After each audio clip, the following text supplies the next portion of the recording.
Welcome to Daily Meditation with Sangha Live.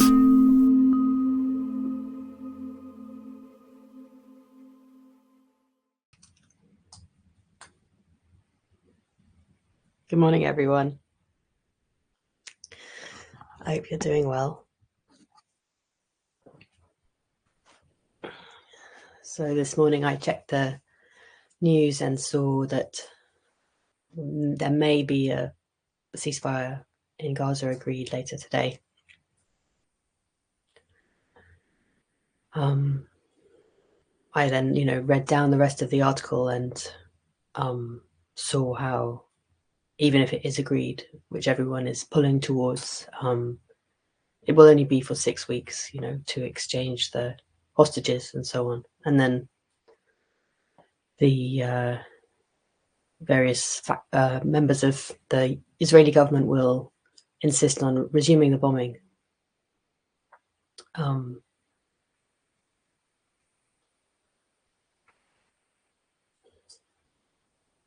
So I just wanted to bring that into the room, really, and have that be part of our reality.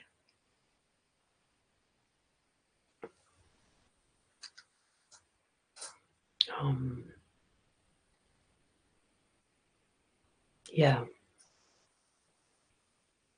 And my intention today is to, in some ways, recap what the kind of themes a little bit and talk about the last one that I hadn't mentioned yet. And then also I have various things I'd love to read to you or share with you in some way, but there probably won't be enough time for everything. I also really have an aspiration. I'm not quite sure the best way to make it happen, but an aspiration that today can be for all of you a way of sharing as well.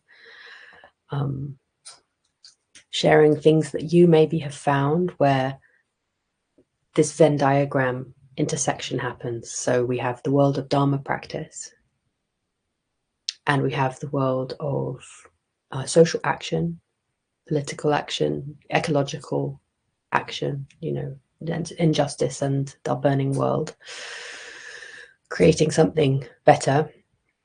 And then we have this place in the middle where they intersect. And, I'm definitely in here. I hope to be in there. And there are other people and writings and moments and places and,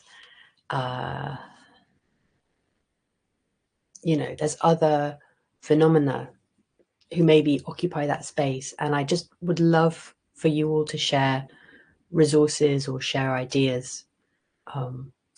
As usual, I will put a bunch of notes in Connect with lots of links and books and, opportunities for community and so on. But I can also add anything that anyone adds in today, things that you have found or things that you have found nurturing that bring these worlds together. So my theme, I was just looking back at the kind of original outline for this week, and I put, we live in an unjust world where only a few have access to security and enough rights and resources for a quality of life that's in any way decent. And this unfairness is maintained by our economic and social systems built on foundations of slavery, empire, and extraction, capitalist extraction. And we live in a burning world with these systems also driving the climate and ecological crises. And those of us with privilege are protected from most of these effects. How can we face this? Once this becomes clear to us, what do we do, those of us who are protected? How do we act? How do we even take it in?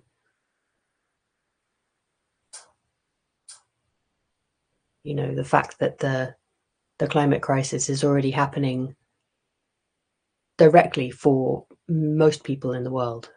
Not me, not right now, but it's already here.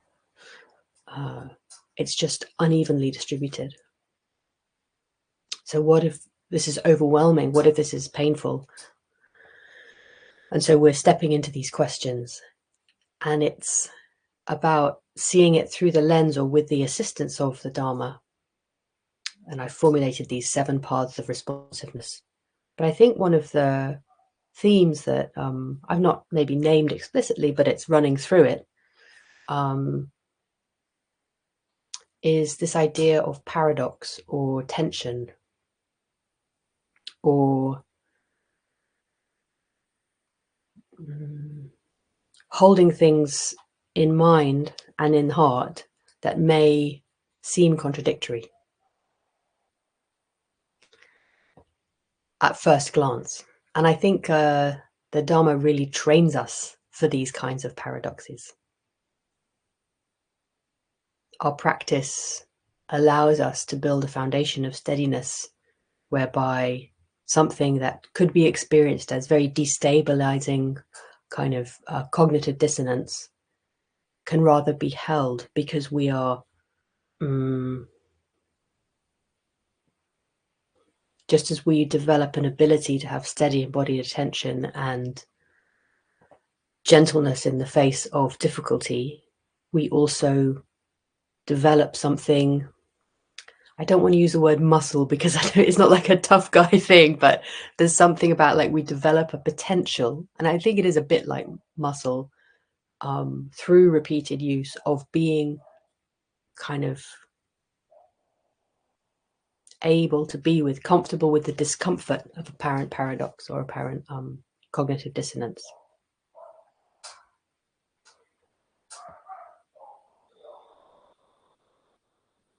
And that's really encapsulated in the Bodhisattva vows. The way Martin has, I'm most familiar, or they're most easily brought to mind for me in the way Martin has encapsulated them.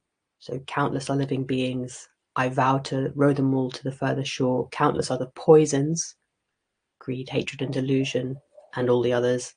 I vow to purify them all. Countless are the teachings. I vow to understand them all. And then he adds, countless are the blessings. I vow to bow my heart to them all. And I would add, countless are the harmful systems. I vow to undermine and recreate them all. And then the ultimate paradox, and though the path is endless, I vow to walk it to the very end. Yes, though the path is endless, I vow to walk it to the very end. So it's a deliberate creation of this logical impossibility, and yet we choose through contemplation, through stepping into that contemplative space or using these words, we choose to place ourselves in this heart of that paradox.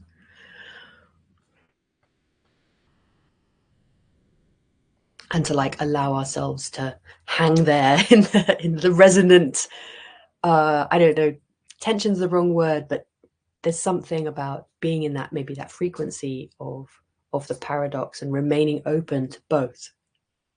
And so much of what we've touched on this week, what I've touched on this week, it is paradox, you know, like the metaphor of the river.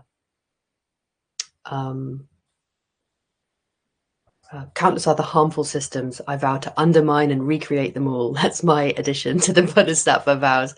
But the metaphor of the river, you know, when we see the river and people drowning, we pull people out, but also might think about what's happening upstream and how are they falling in? Are they systemically falling in? Is there a system to push them in? You know, are people who, due to causes and conditions, due to history, have vast power and force, you know, bombing the river? How do we respond to that? And of course, the paradox is it's all valuable, and yet we have one life. So I suppose one of my motivations in presenting these 7 paths and these ideas is to encourage you, sort of not to make the mistake I did, which was to kind of just lurch from one thing to another in my life, and rather use your discernment, use your wisdom, take a view, choose a line, and find the others so that you can participate in a way that is wise and discerning and kind of allows you to hold your energy in some kind of sustainable way. Because our economic system is exhausting. It's exhausting for those who have privilege, and it's exhausting for those who don't. Those are different forms of exhaustion, but it is exhausting. And increasingly, it's only really beneficial for fewer and fewer people. So here's another paradox, that those of us who just get exhausted must be the people to initiate these transformations. I mean, must. We don't have to. But, you know, the people who are benefiting are less likely to want to. So for anyone just joining us, I'm doing a little bit of a recap. And then I'm going to talk about the final path, the final of the 7 paths I haven't talked about much yet. And also, I really encourage you to share any resources that you found helpful as you approach these paradoxes.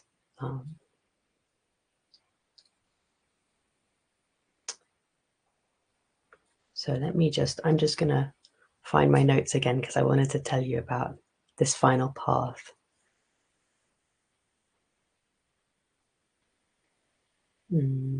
I'll also put the paths in the chat again.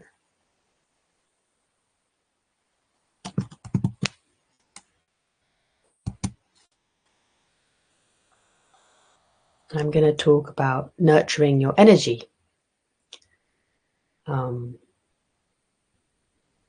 Which is a natural part of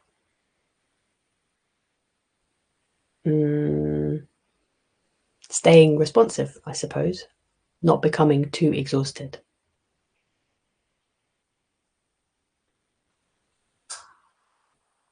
So I'd like to introduce a couple of ideas. Probably you've come across them before in different ways. One of them is the idea of bowls of nourishment. So the inquiry here is to think about what nourishes your energy. And imagine you had 7 or 8 bowls. And it's quite nice to actually draw these. But they're the things that you know that build your energy. So for me, it might be being in nature, particularly with ancient trees, might be getting enough sleep, having good food, reading fiction. There's lots of others. I actually find myself more like with 13 or 14 bowls. But if we start with 7 or 8, that's a good place.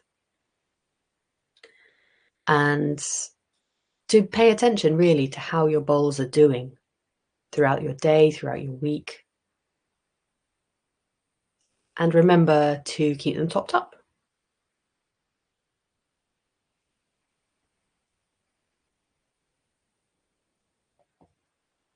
So that you yourself can remain resourced. Because if we allow ourselves to become completely exhausted, not only will we probably not be able to contribute very much outside of our, keeping our basic lives running, but we might become more work for other people, we might become, without meaning to, creators of extra work, extra stress, because we've not got our needs met, so we kind of try to get them met a bit sideways. So I think it's a really good and responsible act to kind of do your good self-care so that you can be resourced and be a resource for others. I went on a retreat last year with Lama Rod Owens. He is based in the States, and he has a kind of Sangha that has developed in the UK, and once or twice a year, I think twice a year now, running retreats, and they're very interesting retreats. They tend to be a lot more diverse than your average retreat, in my experience, and also extremely focused on access and inclusion with regards to disability. It's extraordinary the way they run them. So yeah. Anyway, slight tangent, because I have a back injury, and so those things really matter to me, and it was amazing how much care they take. It's something I've not seen before. So anyway, Lama Rod was talking about just this, and he was talking about this metaphor of you can't pour from an empty cup. It's a phrase we hear quite a lot in these circles, and the idea of that, the assumption behind that metaphor is that you fill yourself up, pour yourself out, fill yourself up, pour yourself out. And he said, no, that is also extremely exhausting, and that's not how he practices or wants to practice. One of his teachers, encouraged him rather to think of it as allowing yourself to overflow.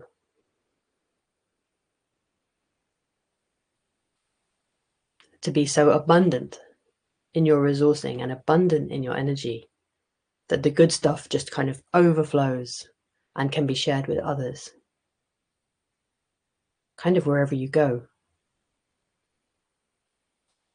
including all different spheres of your life. Your practice life, your work life, social change life, family life, inner life. I guess we could also think about it like that. And so if I, in my mind, kind of combine these ideas, I get a kind of this idea of 7 or 8 or 13 bowls of nourishment, all being poured into and all overflowing in a kind of cascade into the core jar, and then that jar just overflowing.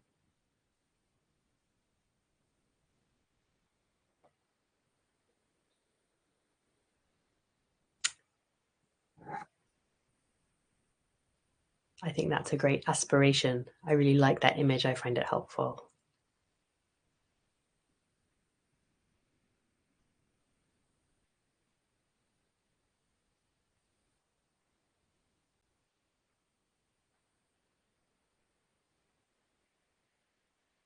And then a little coda to that, I suppose, relates back to one of the other threads I talked about, which was guarding your sense doors. And we might identify things that put a hole in one of the bowls, or that consistently drain us in a way that's like noticeably like a pattern. So an example from my life, just to bring it to life, I'm quite introverted, so I get recharged from a lot of time alone, and would struggle if I was like in a social space a lot of the time every day. I would get really exhausted. And so knowing that, I kind of manage things, I make sure I have plenty of time alone if I can, and sort of limit the type of social or group things that I do. Also being on certain types of social media in certain ways, I find really, really exhausting. And so again, limiting that. And you may have your own sort of drains.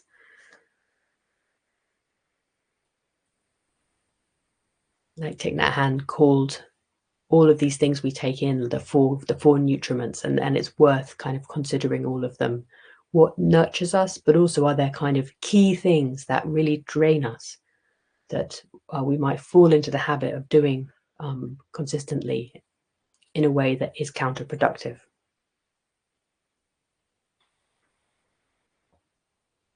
So hopefully in this way, we can fill up and overflow. And we can overflow with that love and warmth and care. You can overflow with that love and warmth and care because you are well cared for, you know. It's a gift to yourself, and making yourself a gift to others, and crucially, not becoming more work for others. Because when we take our unmet needs into a space where we're collaborating, it's easy to become something that drains a person who drains others' energy, really. So it's another paradox. It's another paradox. By taking care of ourselves, we take care of the groups we're in. By turning up resourced, we are such a gift. We can be such a gift to others.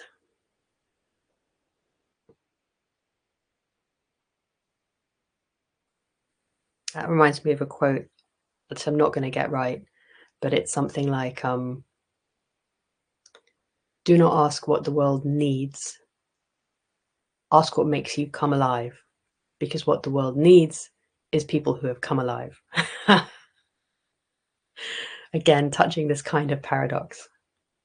So we've traveled all the way around the 7 paths, coming to rest in nurturing your energy so that we can be both cared for and a source of care and nourishment for others. In acknowledgement of our great interdependence.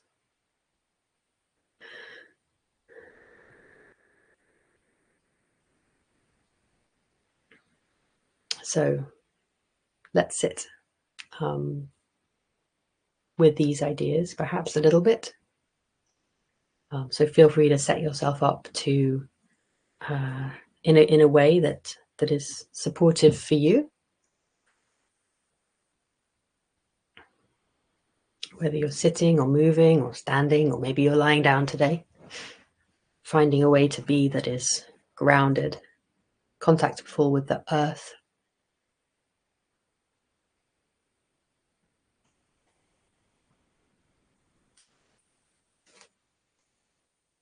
Feeling your weight dropping down and being met by, whether it's the floor, the chair, the cushion, the bench, the sofa, the bed, wherever your weight is being held.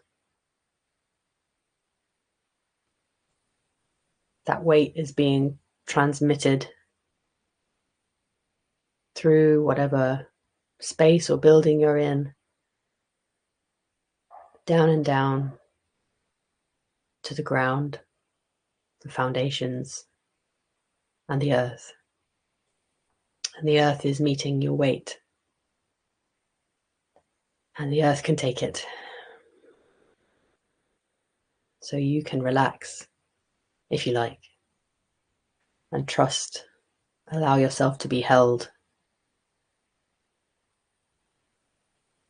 and met.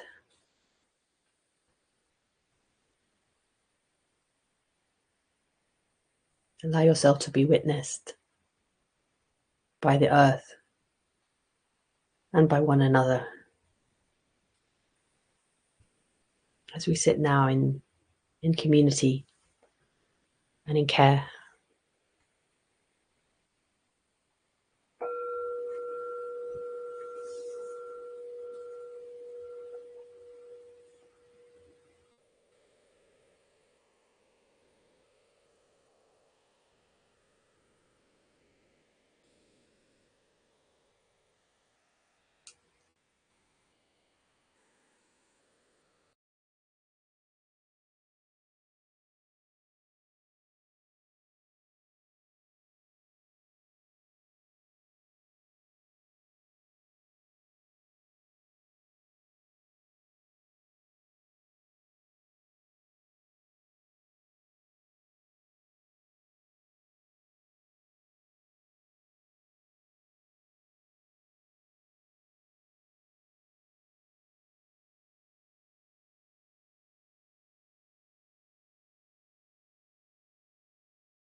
Returning to your contact with the earth.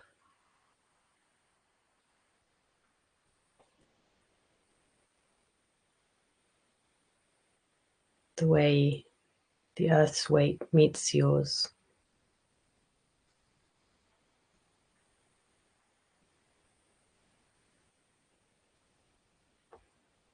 Returning to the hearts of all of these paradoxes.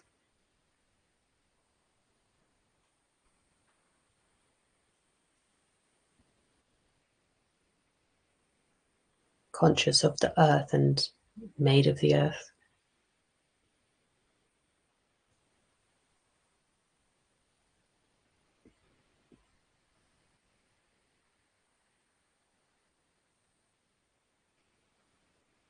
A sense of stillness and yet constant motion.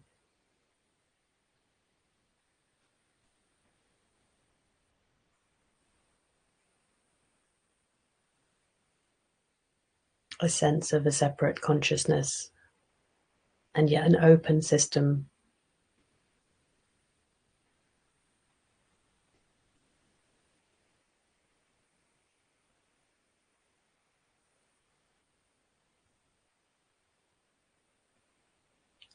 A sense of significance and yet one of so many billions of beings.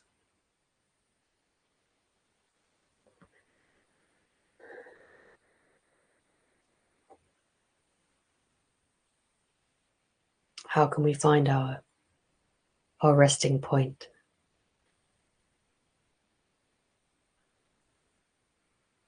Coming back to practice.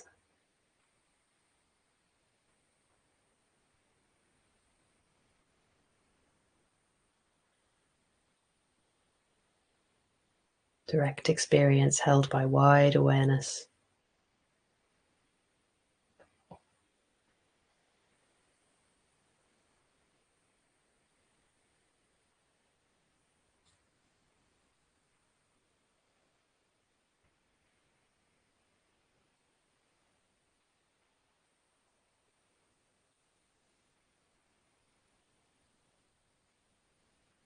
Resting in the paradox.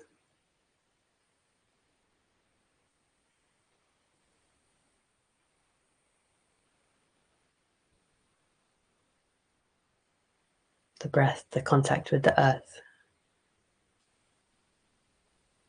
Your life.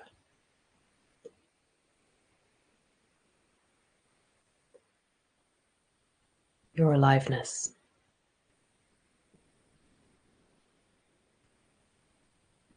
Both yours and part of a vast, interconnected aliveness we can't see the edges of. Allowing it all to be true and real and experienced.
As we move into the last part of our practice,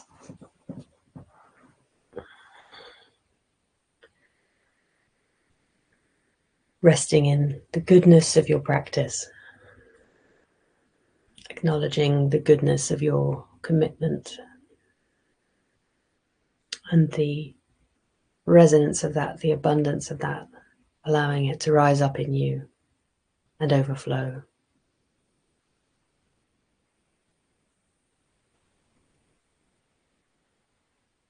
With the wish that all might benefit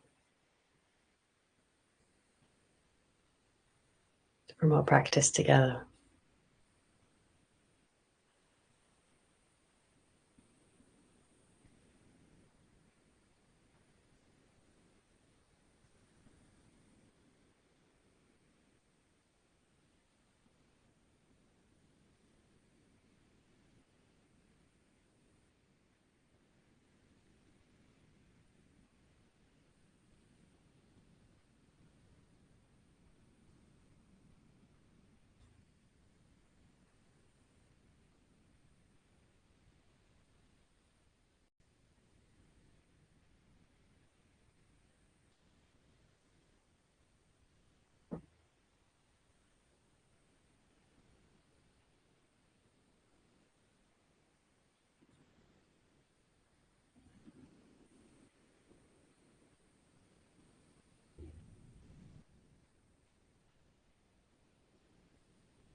Today's podcast is an offering to you from our archive of freely available live daily classes. We make wisdom teachings and meditations as freely available as possible to as many people as wish to practice. You can help ensure we can continue to support a worldwide Sangha by leaving a review wherever you get your podcasts, by sharing this with someone who'd be interested, and by offering a small financial support at sangha.live/donate.